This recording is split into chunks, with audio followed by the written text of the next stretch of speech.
Ciao, bella. I never noticed this before, but when the logo plays, did you realize that Mark is on the side, like away from us? Like he doesn't want to be next to you and I?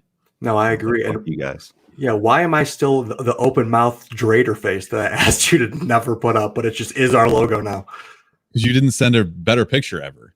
And also, you are kind of an open mouth Raider. So, yep, I guess that. I did you a solid by updating like our logo everywhere else with just like the half of our face is peeking. Yeah, no, actually, I like it. It looks good, especially on our little circle. You did well, Mark. Yeah, I will give you some credit there. Yeah, I can update the intro for you, so it's just half of our faces because I'm not redoing yours. Okay. Or maybe I'll just turn you upside down so it's just your mouth. Just my mouth open up. That's actually perfect. So heads up, I am the points master this week. Points master? I still have until tomorrow to see, what did we say with Robin Hood? I'm open to other suggestions, but they got to be really like today because that's probably when I'm going to watch it. So yep. Okay. Did you get that $20 I Venmo'd you?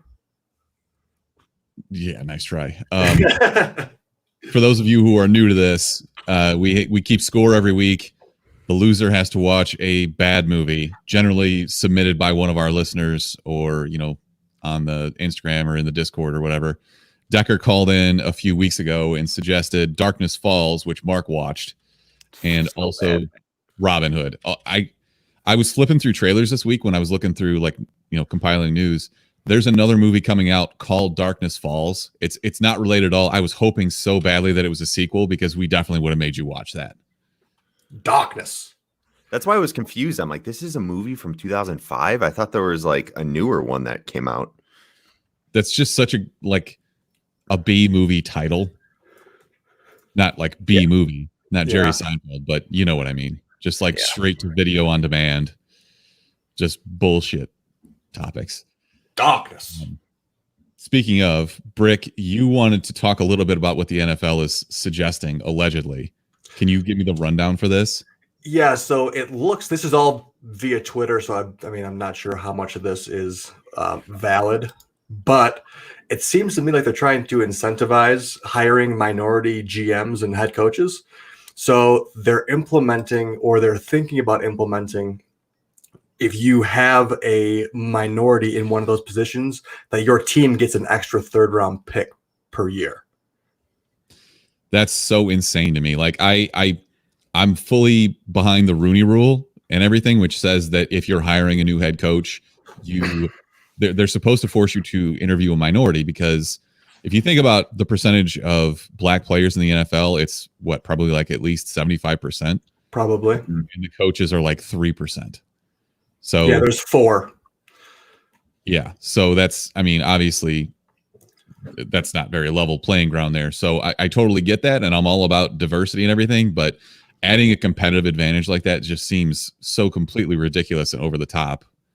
Like incentivizing it. So if you're adding a third round pick, that's huge per year. When are the compensatory picks? That's 4th round, right? So this is even higher than, like, if you lose a huge name free agent, the NFL will compensate you by adding a 4th round pick. And teams are all about cut guys all the time to get that. And this is even more ridiculous than that. Is this a rumor, or is this really going to happen? I'm seeing verified Twitter accounts dropping that news. So I don't know exactly on all the full details, but how do you think non-white coaches feel about that if it does happen? I feel very bad for those non-white. Wait, you mean white coaches? No, like minorities. Wouldn't they be happy about it? But at the same time, don't you think like they might be making a decision because more so they get that 3rd round pick again, instead of just picking the best overall coach that they really think is the best coach? Yeah, but if you're signing a $5 million contract to be a head coach of an NFL team, I'm guessing you're going to be okay with it. Yeah. They're not going to hire somebody who's completely incompetent, because then your 3rd round draft pick isn't going to outweigh that you have a fucking horrible coach. It's basically if it's between a white guy and a minority, then they're like, well, we get that extra third round, so might as well go with the minority. Yeah, it's affirmative action. So I did see one tweet that I thought was pretty funny, saying, okay, well then how about if a team starts 2 white cornerbacks that the opposing offense has to get 20 yards rather than 10 yards for a first down? Because obviously there's no white cornerbacks in the entire league. Is there any? Fair. There's a couple. Harrison Smith. Harrison Smith. Yeah, that was the only one I could pull. He's not even a cornerback. He's a safety. He's a safety. Yeah. He's a good safety, but yeah. Great safety. He's like a top 5 safety. But yeah, again. Weird times. I don't know if this is worse or what Major League Baseball is doing. Like, I miss baseball so fucking much. Yeah, baseball's. I know, like, of all the mundane things that I wish would come back, it's baseball and then everything else. But man, if they end up in basically what is a labor dispute, arguing between billionaire owners and millionaire players, that is such a bad look. As the United States reaches like 36% unemployment rates, and everybody's bickering over a couple $1,000,000 to play baseball, like that's a real fucking bad look. Yeah, you're in your prime. You'd think you want to get out there and, play just so you can have, your own legacy at some points for good players. But at the same time, not Brandon Snell. Is his name Brandon Snell? Blake Snell. Yeah, he was the one who went on a big rant about it, how he's risking his life and stuff like that. He's in top physical condition. He has some decent points. Of course. He is wildly misinformed on a few things, especially his actual money. And his argument was like, they're going to pay me half as much to play half as many games. Like, yeah, okay, that makes sense. And then so he's like 50% and then a 33% cut because that's what the owners are proposing, basically, because they think they're going to take a loss on this. And then he's like, and then I got to pay taxes on that. I'm like, you pay taxes anyways, dude. What is your argument? And basically what he's saying is if he's going to play, he needs to get paid like full, which totally understand. I completely agree. In the scheme of things, I am 100% pro player on this as opposed to the owners. Same. Because the players are taking all of the risk and the owners are taking none and they're just getting paid. So they should be the ones to acquiesce, but obviously that's not how they become billionaires.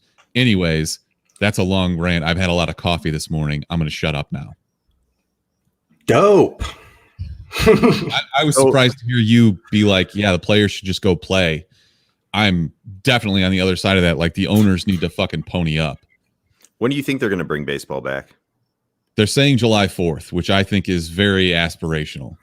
And then what? We're going to go another 2 months without a crowd. And then maybe like near September, late September, October, we start bringing in actual fans to the stadiums. I don't think that any time in 2020 we're going to have fan gatherings. I don't think that you'll see, even 5,000 people together in a large gathering until at least 2021. Am I crazy, or was like Korean baseball on TV the other day or something? It is. The KBO. Okay. So Korea was way ahead of the curve. Korea, New Zealand, and a few other countries are just like already through this, which is insane to me because they actually took action instead of arguing about whether it was a real thing or not. But the Japanese league started up and had to shut down because they had a confirmed case, and now Korea is playing baseball without fans, and they have like cardboard fans in the stadiums, piping crowd noise and shit. Yeah, here they are going to be adding the crowd noise. What do you guys think of that? They're adding crowd noises. That's actually kind of funny. Joe Buck was doing an interview, and he was talking about how when the NFL comes back, they're definitely going to pipe in crowd noise. I don't care. Home field advantage, I guess. I don't know if they'd actually blare it in the stadium. I think it's just they would do it for the broadcast. Oh, that would be weird. That's just like something like you're so used to hearing it that to watch it without it would be weird. And I think they want to recreate the experience the best that they can. So they saw the UFC fight and everything was overheard. People yelling, aka just the coaches were yelling at them. And they don't want the quarterbacks or anybody else getting that live mic for the NFL. Consummate piece of shit Greg Hardy, ex-NFLer, who is now a UFC fighter. That was the worst fight ever. he was interviewed. Well, he's a heavyweight, so it's he shouldn't be allowed to fight. He should be in fucking prison. But anyways, I digress. He was saying that he could hear what the announcers were saying, and based on what they were saying and recommending, he adjusted his strategy mid-fight and ended up winning. So yeah, because he had a busted ass knee when that first fight. It seemed like, and then he just kind of, they didn't do anything. That was all it was. The guy like broke his toe when he kicked him, and then he like just basically stayed a arm's length away from Greg Hardy the whole time. The other fights were great, but it's kind of like a heavyweight fight though. Is if it's not over in the first round, generally it slows down a lot. A lot. Yeah. Back to the stadium noise. Do you think they're going to actually like not green screen obviously because of the grass, but are they going to put in just a fake crowd, you think, for like football games? I think they just wouldn't cut to the crowd ever. Yeah, but you're still going to have like the field goal shots and you still get like some view of the crowd, you know? Yeah, I don't know. That'd be interesting to see. It would just look like an AFL or XFL game crowd. That's what's so funny is like I guess it looked more like an LA Rams game, right? Or than the first LA Chargers. Or any game in LA that's in the first quarter, first period. Yeah, sports are going to be weird when they come back, but I'm still holding out hope that we're going to have the most epic fall ever for sports. Just like everything comes back at once. We've got NHL, NBA, it'd be NBA playoffs, I guess. They're talking like, I know that the NBA has a better reputation for the way that they treat their players because they have guaranteed contracts and they pay a lot of money. Mm-hmm. But what they're talking about seems to actually make sense, where they're going to put everybody basically in a big bubble down at Disneyland and say like, you live here now, you're not going to leave, you get tested day of.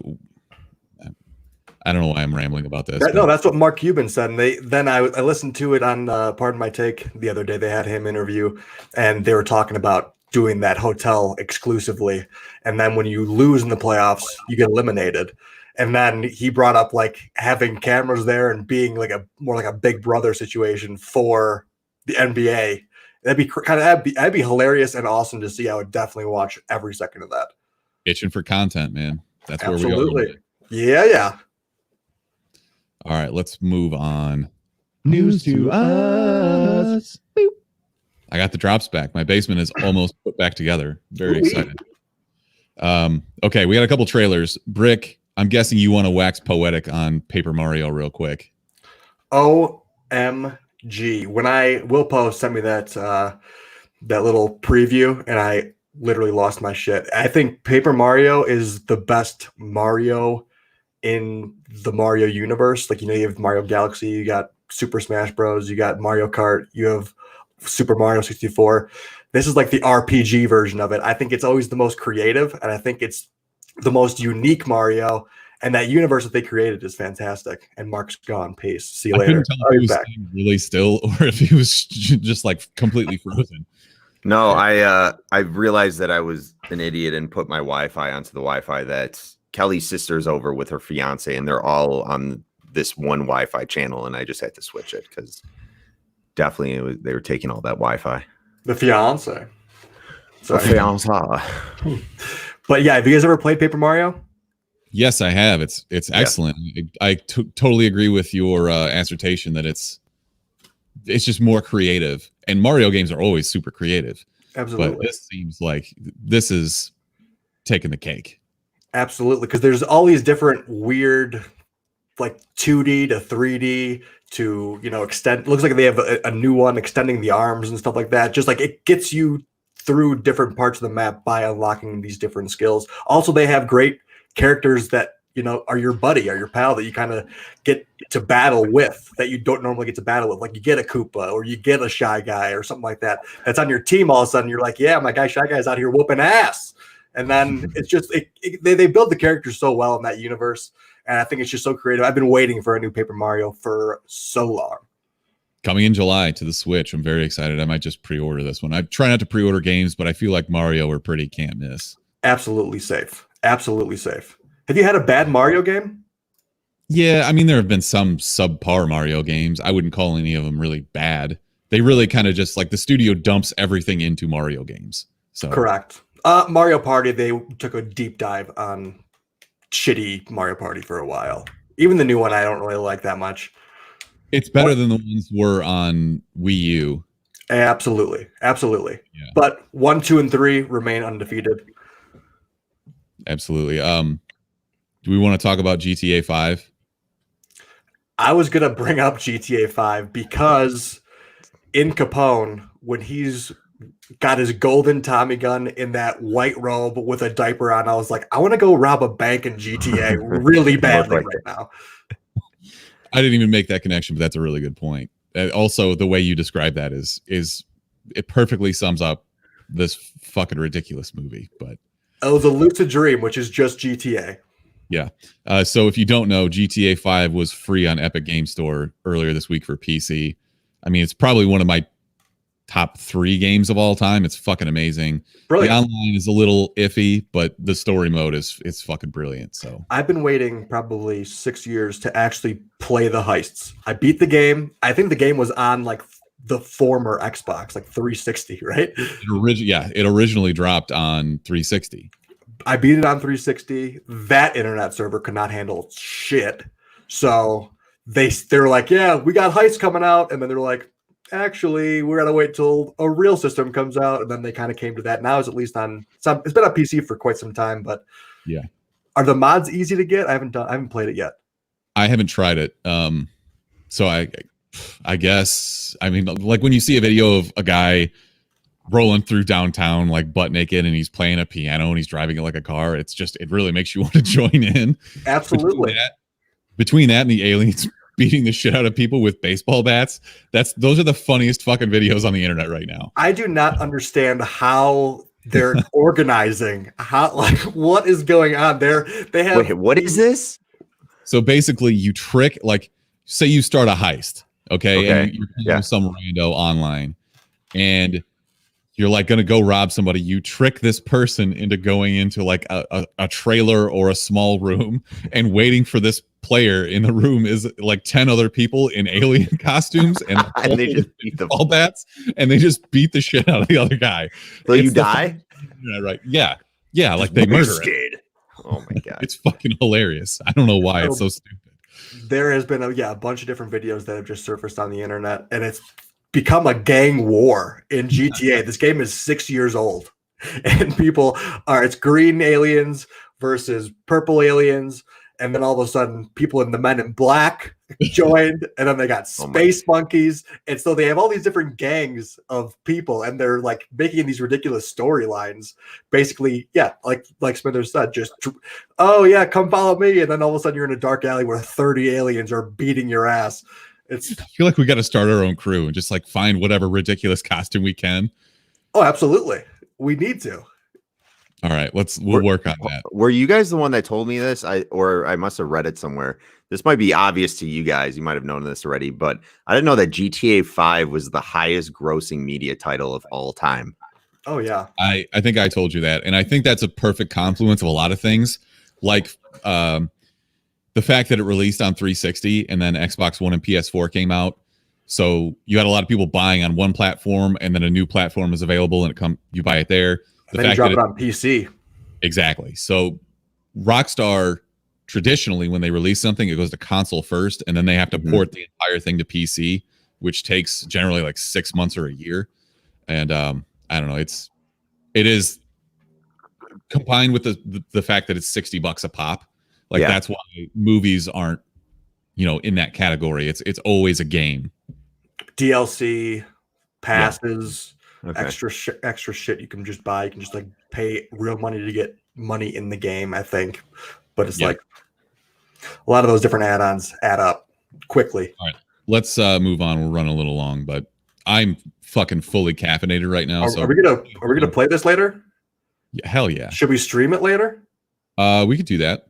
We gotta get a crew together though. We gotta have some people in a dark alley. Oh, you fucking know it. Wait, you're gonna try to lure somebody in and dress up as aliens and do the same thing? You think people are gonna fall for that? I feel like everyone knows if it's been on the internet. It looks so much fun.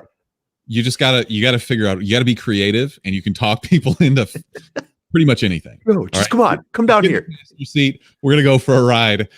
drop you off, get beat the shit out of by some aliens. So yeah. It's absolutely not that hard to try and shoot somebody and then get in your car and drive away to a spot where they're going to get absolutely annihilated. Murdered. I have enough people to run this person down and beat the shit out of him with a baseball bat. Absolutely.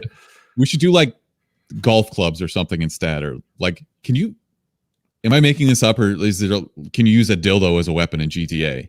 Oh, I'm sure of it. I'm sure you can at least throw a dildo. That's the answer. Is we all have female characters and we're all holding dildos and we track people down and we beat the shit out of them with dildos. Dildo gang. Hashtag dildo gang.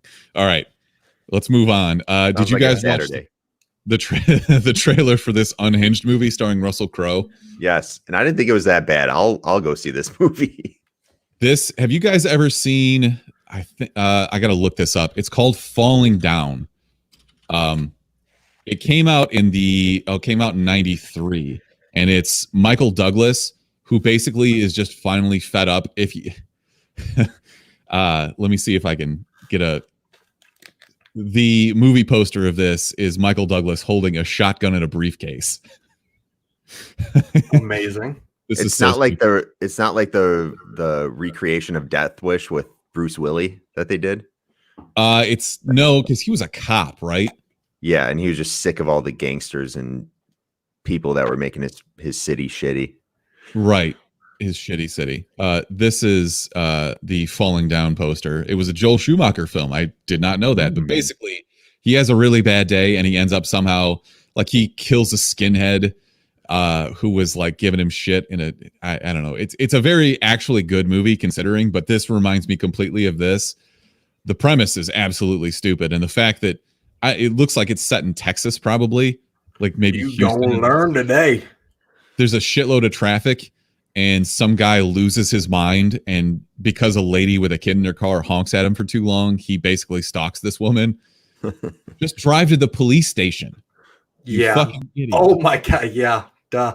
And he does explain it. You know, there is a polite honk that you can do, and she's like, "Well, I didn't fucking mean to do a polite honk. I wanted to do a rude honk." Okay, you're a dumb bitch, kind of. Yeah. You got your kid in the back seat. Also, that kid is big enough that he doesn't need to sit in the back seat, right? You could buckle him in the front seat. Probably, most likely. Like a fucking limo driver. Yeah, this looks fucking terrible. And it seems like Russell Crowe, who did win an Oscar at one point, has fallen very far. He's just starting to look more and more like John Goodman. He's getting real fat, isn't he? Yeah. John Goodman's getting skinnier. Russell Crowe's getting fatter. That's true. It's weird. Is Russell Crowe? I mean, I haven't seen a good movie from Russell Crowe in a long time. I'm trying to. Gladiator. Well, Gladiator was fantastic. He's done good movies since then. What was Nice Guys was his best movie. That's what I was trying to think of. Oh, you know, they had a short. I didn't realize the Nice Guys word of the day. They had a short in 2017. It's probably just a quick little something. But Unhinged, The Georgetown Project, and America's Son are the new shit that he's coming out with. A troubled actor, begins to unravel while shooting a horror film. His estranged daughter wonders if he's slipping back into past addictions or if there's something more sinister at play. He's really diving into these psycho plot or characters. It's almost as though he's losing his mind slowly and being an asshole to people. Flighting around the world. The world, thank you. All right, moving on. According to Disney insider Skylar Schuler, Pirates of the Caribbean 6 is going to be a soft reboot, potentially starring Karen Gillan, who is Nebula in Guardians of the Galaxy. She's been in the Jumanji movies. She's the redhead. Big fan. She's a very pretty girl. She's going to be reportedly the lead in replacing Johnny Depp as the head pirate, I guess. Described as a fierce and independent nomadic pirate. Apparently, they added her to the ride in 2018 because Disney can make movies based on rides now. What do we think about Karen Gillan as the lead for this movie? I've just lost all interest in Pirates of the Caribbean since probably the second one. So yeah, I could give a shit about what the hell they're doing next. I haven't seen any of those movies besides, the first and second one. They're pretty consistently okay, at least. Johnny Depp has gotten such a bad rap now that I worry that his career is never going to come back on track, all because Amber Heard made up some bullshit about him. It's He's about. obviously a weirdo, but he was good as Jack Sparrow. He was really good as Jack Sparrow, and it's great. It is a great character too. Jack Sparrow was a great character. The problem is, I just didn't. It didn't stick with me, or I didn't continue to watch that franchise. The first two were solid. Then they got the fish lips guy or whatever. I don't know. The fish lips guy. Who is that? The fucking octopus head trader. Oh, that guy. All right. Yeah. The evil guy. Whatever. Davy Jones. Tentacle head. Yeah. Yeah.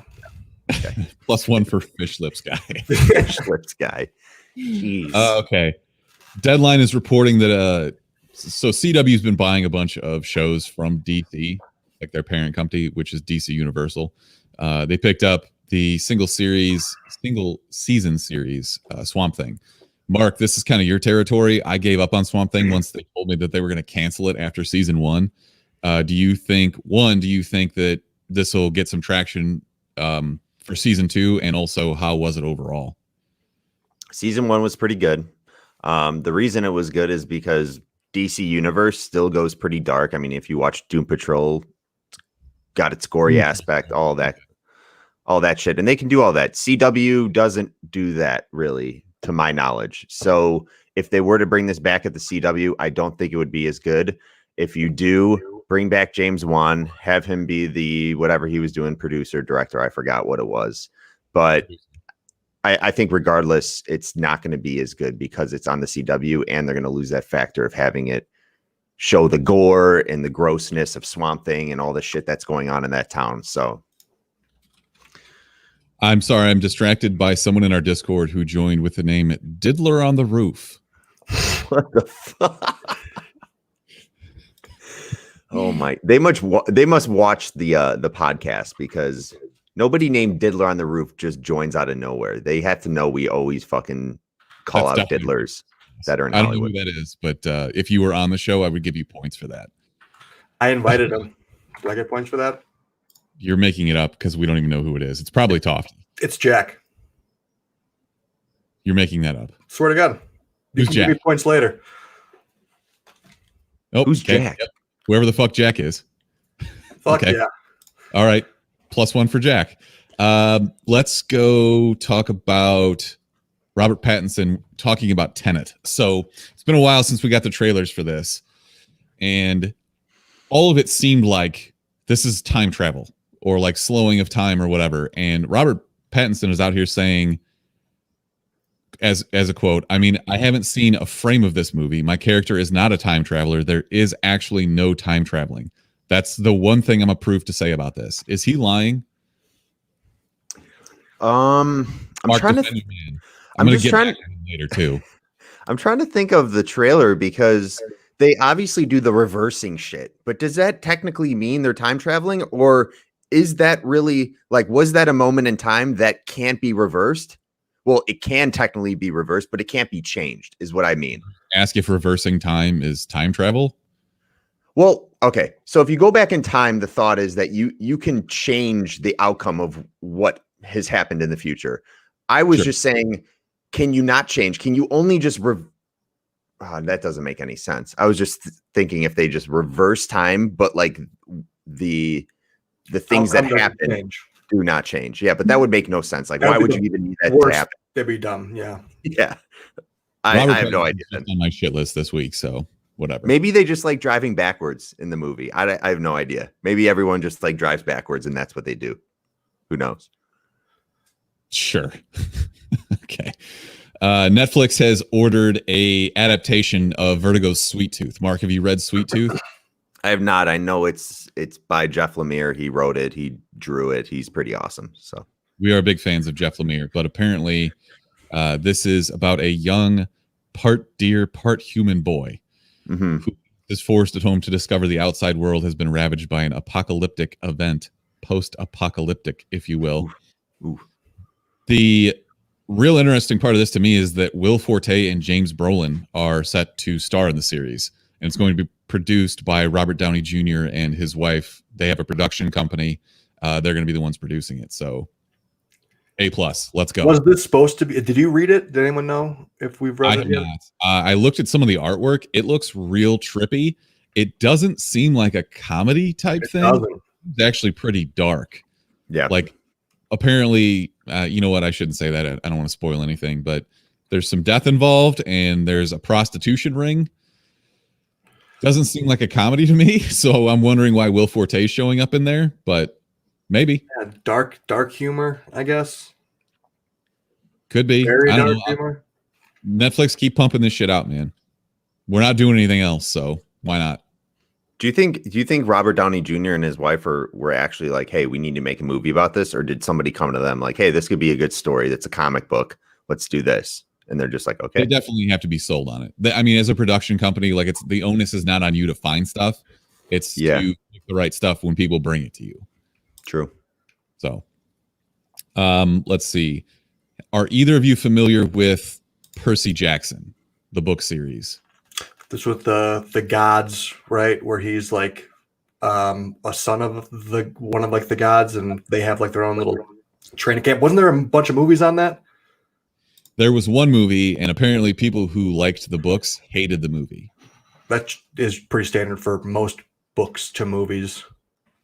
Yeah, probably. But, yeah. Mark, I thought this would be in your realm. You seem like the right age, and I knew you were into like the weird book series like this. The Artemis Fowls and the series of unfortunate events. Is it kind of like that? This seems more supernatural, kind of like you're taking the gods' powers and shit like that. Like Animorphs. What a callback. +1 for Animorphs. Just pander to my childhood and you get points. The Simpsons. Eat my shorts. Hello, Smithers. You're quite good at turning me on. There we go. There it is. So neither of you have any idea in anything about Percy Jackson? I don't know. It's coming to Disney Plus. It's a TV series, whatever. Okay, cool. Brick, you said something about Michael B. Jordan potentially playing the lead in Scarface. More in the rumor mill. Yep. I'm just seeing on a bunch of websites that they are planning on making a Scarface reboot. And apparently Michael B. Jordan is supposed to be the next Tony Montana. What accent is that? I have no idea. I just talked weird. That was It's like a Minnesota accent. Tony Montana. How you doing? What's the matter? Yeah, that's Chicago. That's hey, Fugali. Yeah, that's Italian. Now you're Italian for some reason. Italy. Italy. Let's see what else we got. HBO Max is going to officially support the software called Scener. Are you guys familiar with this? No. Yep.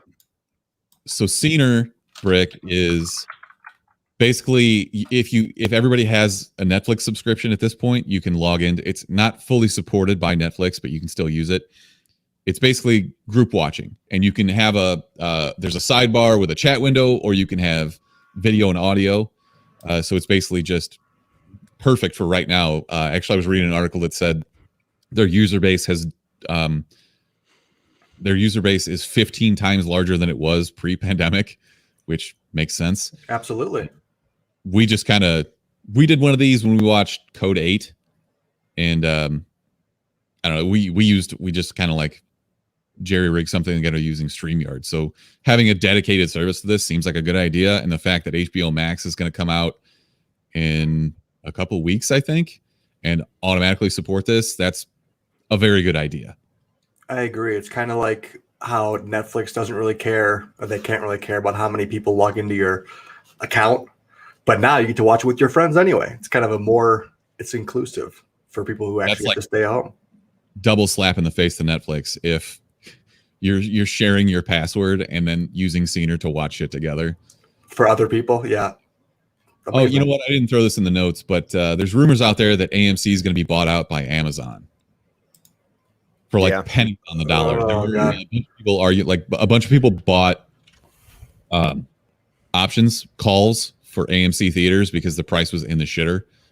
And then obviously when a rumor comes out that they're going to be purchased, that drives the stock price up.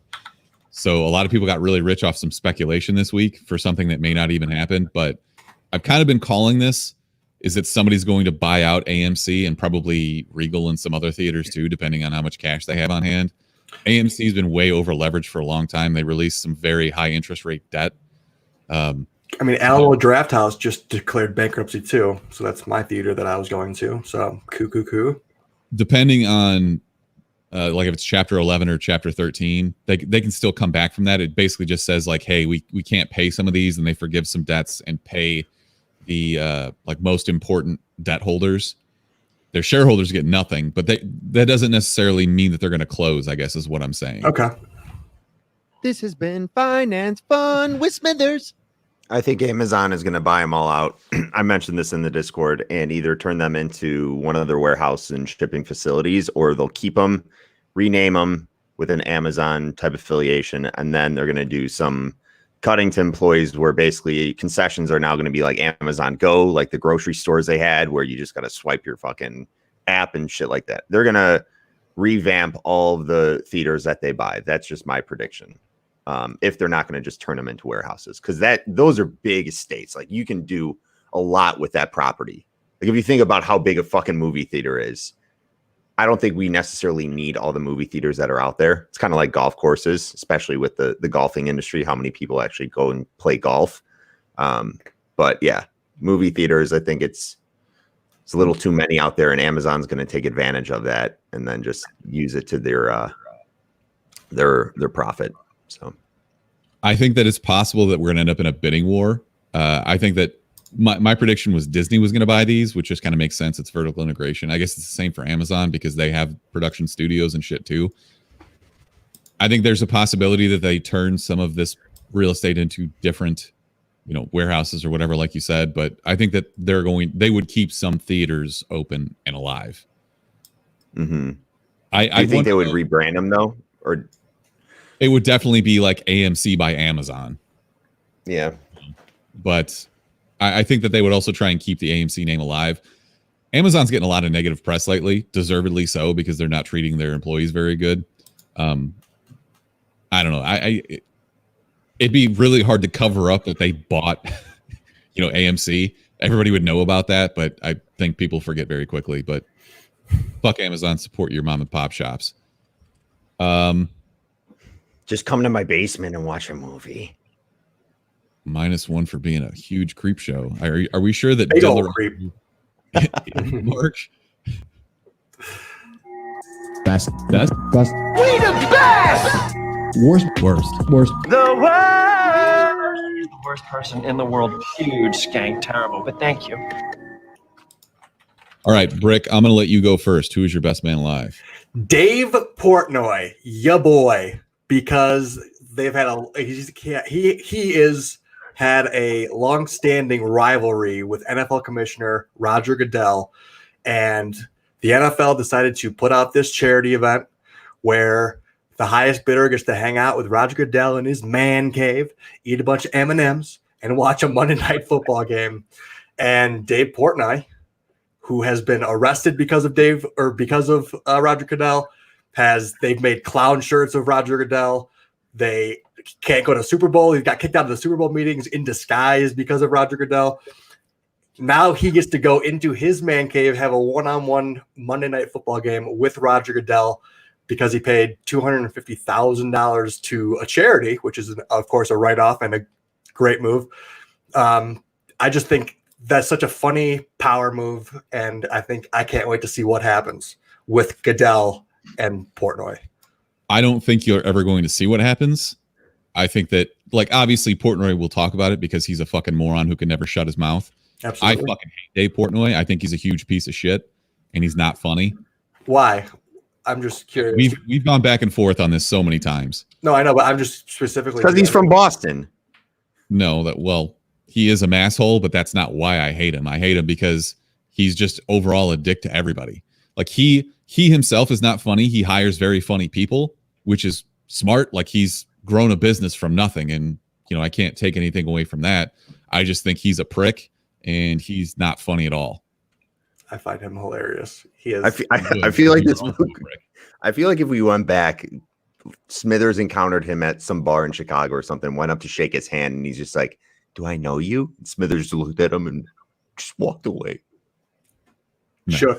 I just lost like 5 points. never met Portnoy, but I think people are thinking like he's going to go to Goodell's house and like In a clown shirt. shame him somehow, as if Roger Goodell makes $40 million a year. And the fact that you call it a rivalry is kind of ridiculous to me, because that insinuates that Goodell thinks about Portnoy at all, when in reality, if anything, like, people know more about Roger Goodell because of Portnoy hating him. And the Portnoy hates Goodell because he comes down on the Patriots when they get caught cheating. Patriots suck ass. So that's the whole fucking rivalry, quote unquote, when in reality, Belichick has filmed other teams practicing, and we had Deflategate and all this other shit. Like, Goodell is not in the wrong over this. He's an idiot and an asshole, and he stands for fucking all of the NFL owners, totally. But the fact that he's wrongfully coming down on the Patriots as opposed to another team and treating them unfairly is patently fucking ridiculous. It's asinine. Yeah, that part's all fine and dandy. I don't really care about I guess that portion of it. Just how it escalated to, again, the clown shirts, the arrests, the kicking out of the Super Bowl media days. Just obviously he does think about Portnoy and how he can't let any Barstool staff into the Super Bowl. Like, he's excluding him specifically because of the media attention that he does bring upon him. And he is probably, Barstool Sports is blowing up, obviously. Media, you can't not see a Barstool Sports video when you're scrolling through Twitter or Instagram or anything else, just because people share it all the time. They just have all these different platforms that they go through. I just like how funny it is, because it's just such a ridiculous, it's so stupid. Maybe it is one-sided, and I agree, but at the same time, the lengths that he goes to kind of get or try to get under Goodell's skin is, I think that's very funny, just personally. I'm curious to see what, if any, content will come out of this, because I doubt Goodell's going to let him in with any other people, any cameras, etc. So, like, what's this going to accomplish? Probably nothing. This might actually happen where he goes to his house and watches football or whatever the fucking thing was in his basement. But I don't think we're going to get to see anything besides getting Portnoy's word of what happened while he was there. It's like, okay, great. That's what I'm thinking. So it's either Goodell doesn't think about Portnoy at all, or they have a symbiotic relationship, right? They both profit off of the quote unquote rivalry. What is the chance that they're secretly friends? I bet you they start to like each other after they have to spend 3 hours talking football. That's what I'm thinking. And also, if I was Goodell and he was coming into my house to watch a football game, I absolutely would not turn the Patriots game on. I'd be like, no, we got to watch this other game. Fuck the Patriots. It's a Monday night game, so they kind of have to choose. Damn it. Also, if I was Goodell, I'd probably try and kill him with kindness. That's kind of the only, you can't really be a dick. You can kind of, I think he's just going to play it off like he doesn't really care, like you said. He has to. Like I said, they both make money off of each other, so. Oh, absolutely. But he's definitely going to show up in like a clown shirt and try to take a bunch of pictures and shit. Because Portnoy's a clown, and that's why I think he's funny. He's clown funny. But Big Cat was talking about it on Pardon My Take, like how hilarious it would be if Goodell was like, you can't bring a camera, leave your phone at the door, you can't sneak in anything. Like, that would be the ultimate one-upsmanship. Like, you still have to pay $250,000 for charity, but you don't get any content. Like, make him sign an NDA. That's what I would do, but I hate myself. There's two things that also Goodell could do. He could just literally cancel the season, which would be hilarious, and too big of a power move. He would just get fired. Or he could just pay the charity auction, right? Couldn't he just be like, oh, well, I'll just give $1 million of my $40 million per year salary, and just be like, I'll just sit at home, quadrupling it. Yeah, the entire reason Goodell still has a job is because he's just like he's the shield, literally. Punching bag. He takes all of the fucking flack from the general public, and the owners take none of it. Like, for everything that he fucks up, people can just point at him instead of the owners and be like, yeah, fuck this guy. So it is literally his job to be a punching bag. So, Mark, do you have a best man alive or no? Because I have one more. I have a best franchise barely alive. and that's Blockbuster. I think a lot of people know there's literally one Blockbuster still standing in Oregon, and despite all this quarantined COVID madness that's been going on and shutting down a lot of small businesses, unfortunately, Blockbuster, the one and only Blockbuster in Oregon, remains open. So just shout out to that Blockbuster. They're doing curbside pickup, like a lot of businesses are that can still remain open as essential businesses. And I don't really know how that works with this. Well, I would give this Blockbuster an essential business right off the bat. You say Oregon, funny. Oregon. I guess when I think Oregon Trail. How do you say Oregon? Oregon. Yeah. But if you're talking about the Oregon Trail, then it's different. Is that weird? Am I stoned right now? I'm still smoke free. If you were to be like, are you playing Oregon Trail? I'd be like, yes, I'm playing Oregon Trail. If you're like, what is that state right there? I'd be like, oh, that's Oregon. That's not what you said earlier. That's what I'm saying. Yeah. But you were talking about Oregon. It doesn't matter. Was I saying Oregon? I don't even know what I'm fucking saying anymore. Blockbuster died of syphilis on the Oregon Trail. It's all right. Oregon. No, it's dysentery. Oh, that's right. Where Blockbuster shit himself to death. Kind of like, I guess we'll get to that later. Mark, I need to defend your man, your Batman, to be more direct. He's basically saying, I have the quote here. He's basically saying he doesn't need to work out and be jacked to be Batman. And this is the wildest, most wrong take of all time. If you're going to be Batman, you got to be fucking jacked. Is Mark frozen again? Or is he just not moving? No, you stunned him. I'm here. Am I here? Yeah, you're there. Go ahead. Defend this idiot. If I'm not mistaken, I barely read this because it's a bunch of bullshit. Like, shut the fuck up, Robert. I'm not even gonna call you Pattinson anymore. I'm pissed off. Get the fucking but I believe he brought up Adam West. He brought up James Dean. James Dean. What he says is, I think if actors work out all the time, they're part of the problem. As you set a precedent. So like he's saying like unachievable body goals and shit like that, which is stupid. You're a movie star. That's what you're supposed to do. And he says no one was doing this in the 70s. Even James Dean wasn't exactly ripped. Hot take alert and wrong take alert. Get in the fucking gym, dude. Also, James Dean wasn't playing Batman, a notoriously jacked superhero that can fight a bunch of people at once. Yeah, I mean, I get the actual Adam West. It probably would have been a better comparison because he was just kind of like flabby tub of goo. But that was a campy ass Batman. This is the complete opposite of what that is and what that was. Also, this is supposed to be an extremely dark noir Batman. You have to be in peak physical condition, right? Yeah, if this Robert Pattinson Batman was carrying a bomb over his head like it's about to explode, running it around on the pier and throwing it up, don't work out. That's fine. You're just a goofy Batman. But you're supposed to be Jack O'Tron. Yeah, I'd definitely pay to see that. I just think this completely bores down the whole role that a lot of people are actually starting to look forward to. It's just boring now because me personally, whenever there's a new Batman, I always just think in the back of my mind, oh my God, I can't wait to the transformation. Like Ben Affleck getting jacked. It's like, okay, we've seen him just be a blob goob for the last 10 years. And now we know he's going to get in. We now know, regardless if he's taking steroids or doing what, he has the best trainers, best dietitians, all of that. And you can look forward to being like, oh my God, we're going to see him in top shape, that we've never gotten to see before. Same thing with Christian Bale, but everyone expected that because he takes everything to the fucking utmost extreme when it comes to body changing. But this just completely makes the whole thing boring now, because if we're just going to see the same old fucking lanky ass skinny Pattinson, oh, I don't have to do this. I'm not going to just fucking give in to society and thinking that I need to be jacked because I'm playing a superhero fictional character. Fuck that. Well, you know what, dude? Fuck you. I wouldn't go ahead and call it boring because he's not getting jacked. It's boring, but all the hype around him being Batman, it's like, what I was saying is I look forward to that transformation and be like, everyone doubted him, but now look at him. He fucking put on 40 pounds. He's Jack O'Tron and he looks like Batman. But now it's just going to be like, he's just basically doing what everyone thought he'd do. And he's just going to be a fucking skinny ass little. He's a gangly blob goob. Is that what you called him?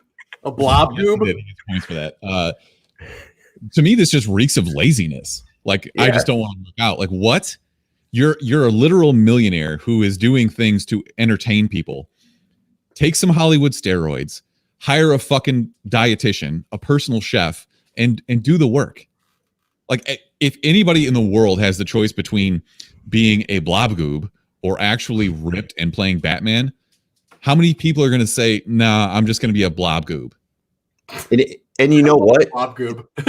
The worst part about it is this is the best time to get into shape like that. This is so fucking easy, because the biggest problem when you're doing these types of diets and getting into the shape is your outside temptations. You're not going to really have that anymore because you have to fucking stay at home no matter what. You get people to send look at Gooby, he's so cute. You're gonna have people to send you food and work you out, and you're gonna get fucking jacked and not have to worry about fucking going outside and smelling pizza. Like, it's perfect for you. This is a perfect time to do that. You sit inside for months, and then you come out the other end as a super jacked guy, and then you're never gonna walk past a Cinnabon and be like, "Oh God, I need a Cinnabon." Just even I know that movie studios will pay for this stuff. They'll hire personal trainers and shit, and he's just being lazy. That's why whenever I see a Cinnabon, I always have that, that old school cartoon where they feel like a pie in like the windowsill, and then you just like float over there. That's me every single time I see a Cinnabon. Yeah. Feel like a blob goob. No blob goob. Not anymore, because of the diet that my friend Mark put me on. I'm actually sticking to it too. It's a perfect time to diet, isn't it, Brick? Absolutely. Yeah. All the snacks that I got were all almonds. I got the Jello. Probably won't get Jello again. Jello kind of blows ass, to be honest. Wait, did you get sugar-free or regular Jello? Sugar-free Jello. Yeah. And I got the almonds. Those are my only snacks that I have. But then I got like tuna fish, chicken. Woo-wee! Actually tastes pretty good. You think Matt Reeves is just going to be like, "Hey, I saw your statement in whatever magazine in that interview. You're going to have to put on some fucking muscle," and he's going to be like, "Fine, whatever." I hope so. There's also the very vocal minority who's like, "Don't body shame me. Don't body shame Batman." Like, fuck you. He's Batman. He's not going to be fucking jacked Gotham City with a fucking beer gut. Yeah. You know what I kind of hate also is everybody getting pissed at like complimenting Adele when she had that transformation where she lost a bunch of weight. Saying like, "Oh wow, Adele, you look great." It's like, she looked great when she was fat too. Shut up. It's like, all right. I'm happy for her. Exactly. I don't get it. She looked great. She obviously worked her ass off, and wants people to notice it and compliment her for it. So same thing with Pattinson. If he worked his ass off and actually got a little Jacktotron and put on a little bit of muscle and didn't look like such a fucking lathered up skinny ass hot dog. I don't know what the fuck he looks like. Hot dog. Okay. I have one more best man alive. Go for it. Worst man alive, actually.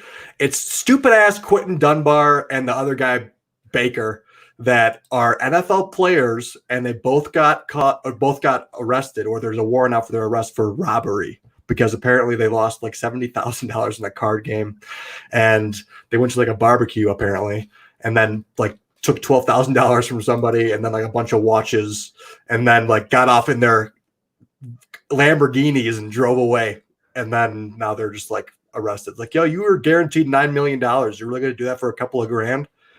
Ultimate dipshit move. I can't believe that this is even a thing, but Decker posted in the Discord the video of him like making a big play in an NFL game, and his teammates coming up and like acting like they were cops and putting his arms behind his back and faking arresting him. Ultimate foreshadowing move. Oh my god. Foreshadowing at its finest. It's but these guys are morons. I know that there's a whole like, there have been documentaries and shit like Broke talking about athletes spending their money in dumb ways and not saving and being exposed for like horrible investments and wasting their money on dumb cars and shit. But there's no excuse for this. You're an idiot. Yeah, if you don't have the money to gamble $70,000, don't gamble the $70,000. Yeah, you're not MJ. Exactly. It's not a gambling problem, it's a competition problem.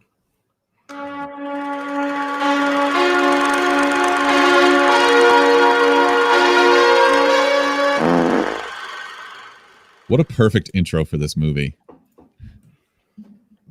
I just put that up, Mark. God, you weren't even paying attention. Oh, sorry. Remy was like looking at his butthole, and I was like, dude, don't lick it. Don't lick your butthole right now. I thought he was going to do it on camera. That would have been classic.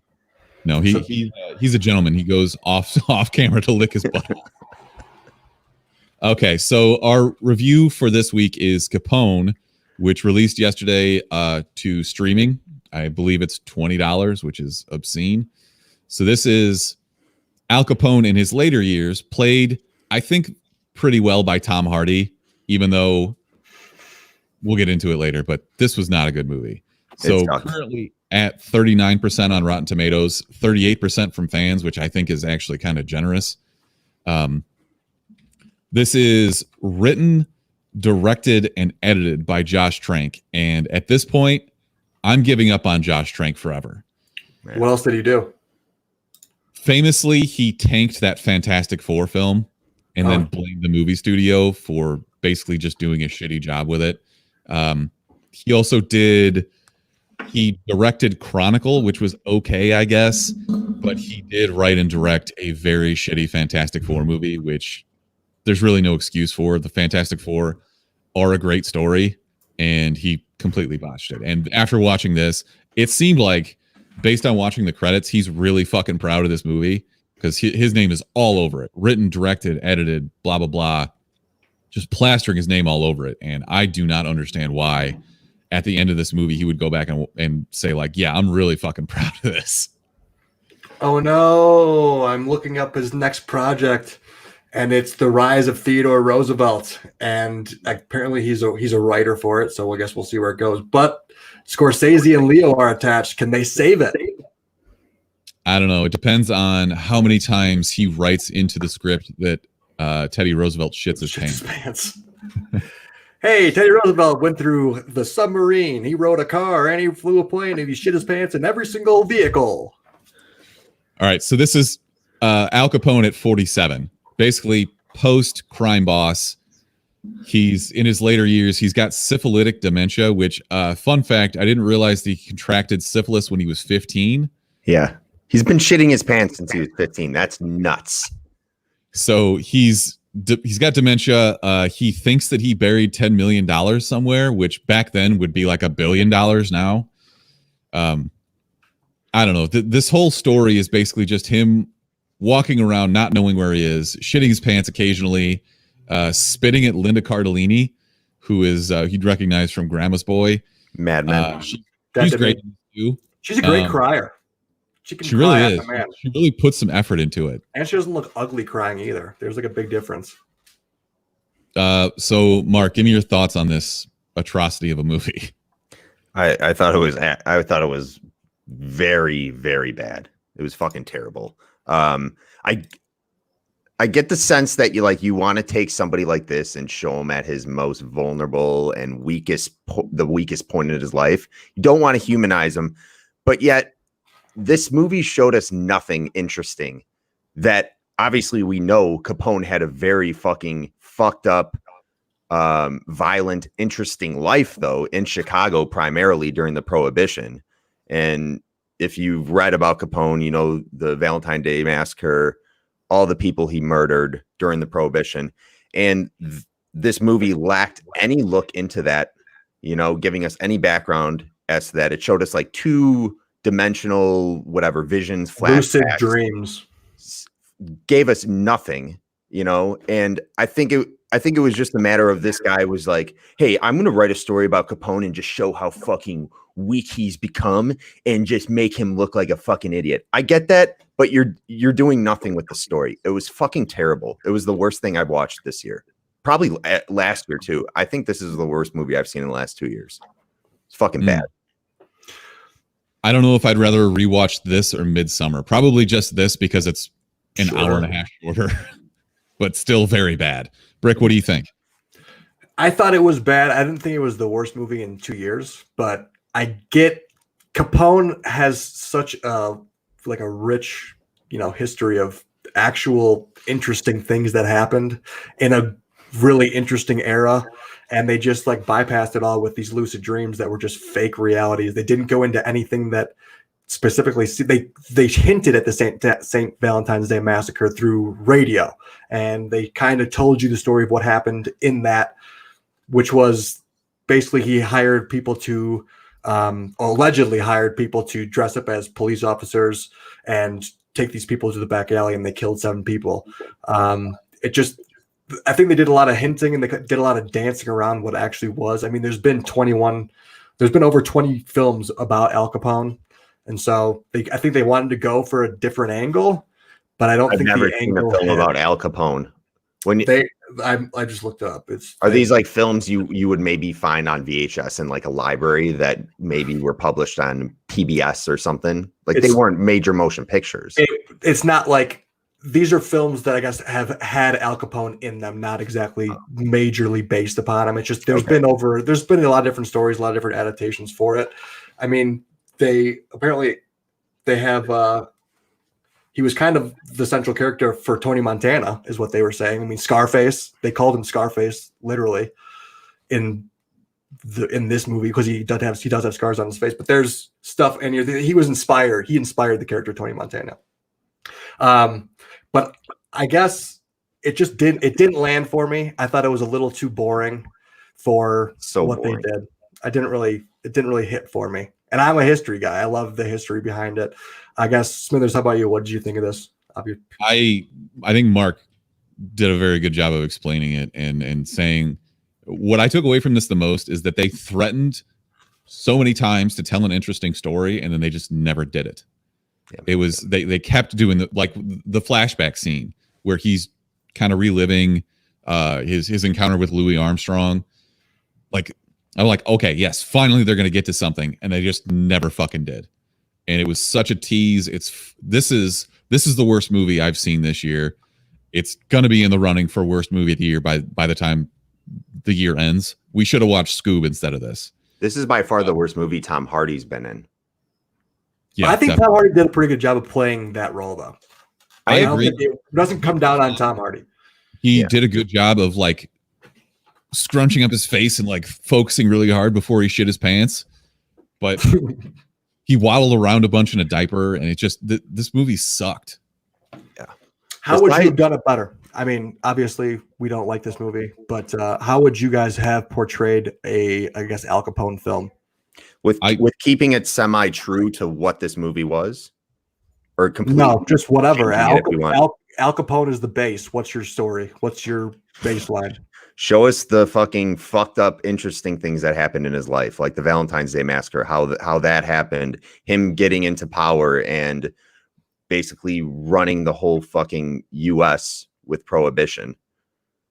I think a more interesting story would have been at the height of his power, his personal struggles with having to kill people. Like he did actually do some decent things in his life, like buying up after the Great Depression, like buying up some debt and giving people their houses and their land back if they were farmers. Granted, like he was obviously a terrible person. The Hitler line still kills me. How they compare him to Hitler. This is like Hitler has just died. Everybody knows the horrible things that have been going on, but you're like, yeah, Al Capone and Hitler, because Capone killed like 7 people. Okay. 33.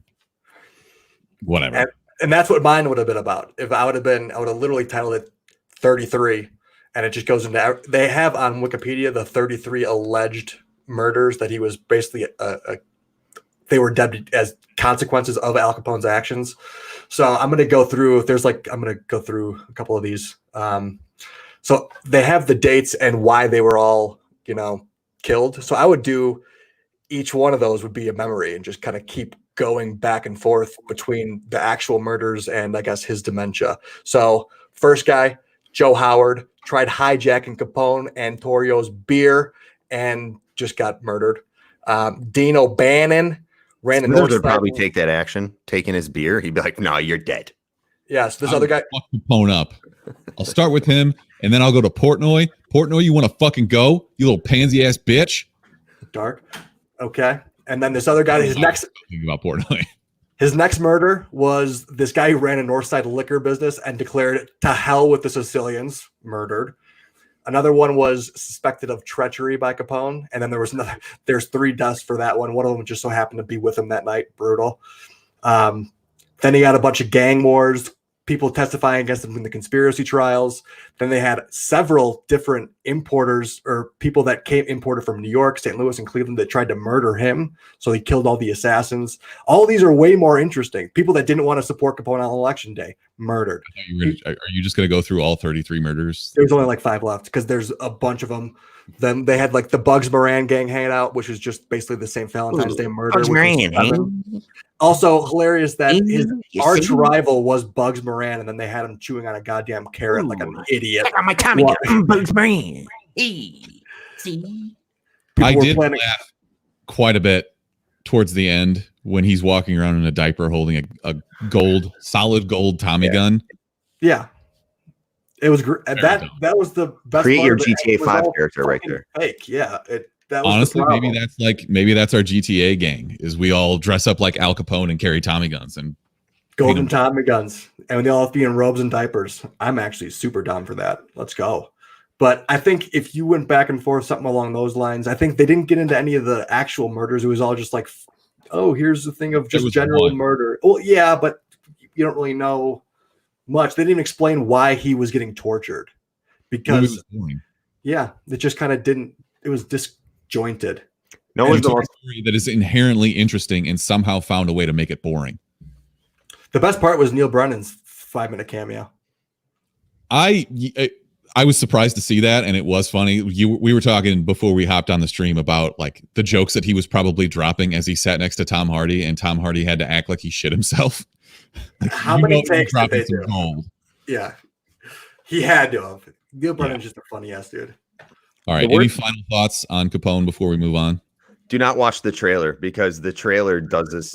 The trailer overhypes is a piece of bullshit because it overhypes the fuck out of this and actually looks interesting from what you see in the trailer because all it does is show the little minimal flashbacks that we get in this whole movie. And I think being from Chicago, what we wanted to is to see some aspects of what was happening like in Chicago and getting a look at some of the city and things like that. And there was none of that. Yeah. There was absolutely none of that. They just shoved him over in Florida with all the other crazy people.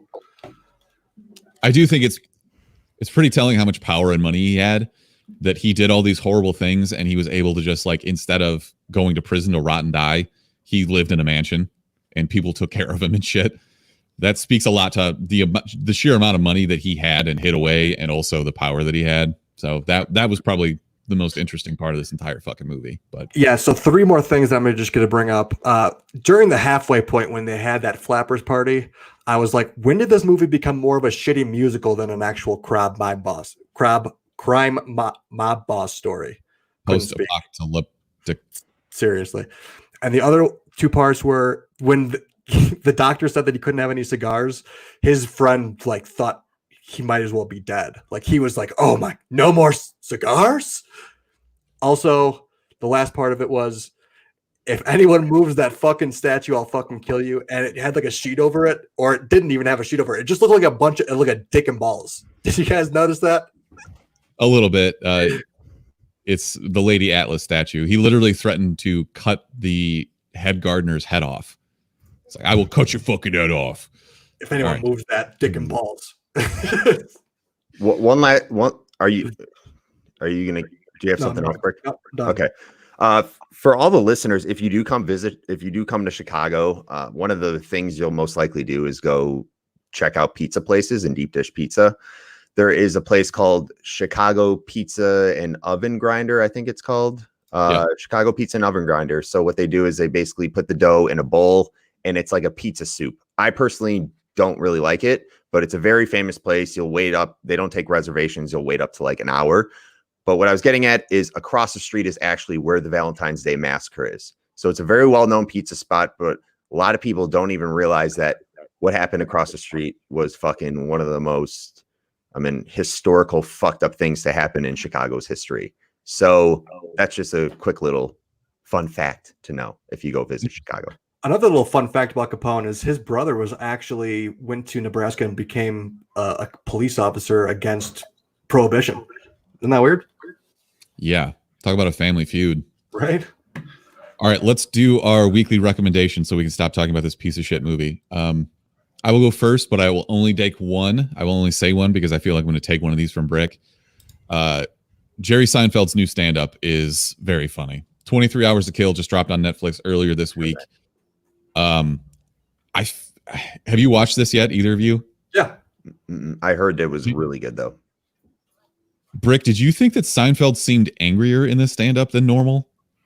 No, I've seen him live twice, and a lot of it is the same bits, but they all land. So, I mean, I get it. None of it. He hasn't really had a stand-up that's really aired on any sort of platform before, so he kind of used a lot of his similar material.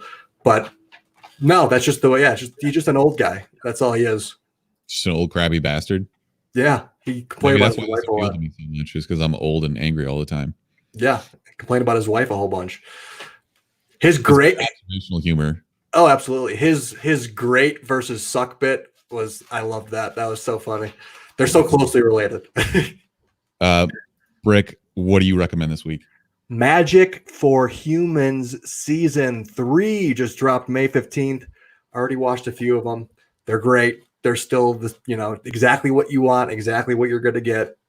I love it. He's so funny. Justin Willman is the magician.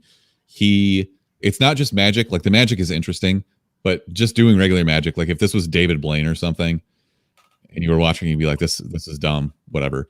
But the fact that he makes it human and funny, like, I like that for each episode, there's an overarching theme. Yeah. Where he's, words carry a lot of power, I think was episode 1 of this season. Power, and then the next one was vices, and then there's all these other different things.